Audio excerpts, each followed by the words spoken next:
The Headless Men have gone by many different names and span several cultures.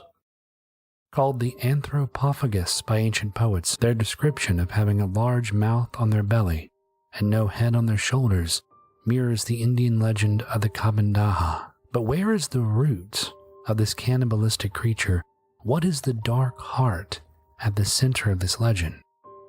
For that, we must look to the Greeks, to how different cultures dehumanize each other, and to the bellies.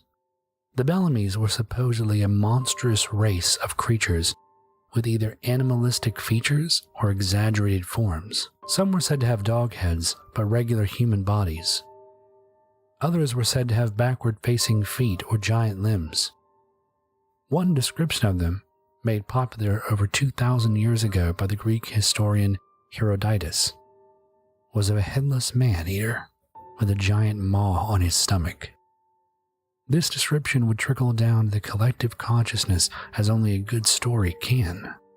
A Roman author called Pliny the Elder would later back up Herodotus with claims he knew of the creatures from accounts of sailors. Even in the Middle Ages, the bellies were a popular addition to tales of the wild world. Sometime in the 14th century, a writer named Mandeville spoke of them as folk of foul stature and of cursed kind that have no heads, and their eyes be on their shoulders. Sir Walter Raleigh claimed to have it on good authority that the bellies were, in fact, creatures called Iwampama, and defended his belief in them even though he had never seen them himself. The pattern is obvious. Every supposed encounter with the Headless Men are second-hand accounts. Someone heard a story from someone who knew the guy who saw them. From here, it's like the telephone game, how everything becomes more and more twisted every time it's retold. Combine that with historians' penchant for dehumanizing unknown people, people of foreign cultures, and you have the perfect recipe for a monster. For example, there is evidence that the bellies could have been the Bedouin in their classic headdress.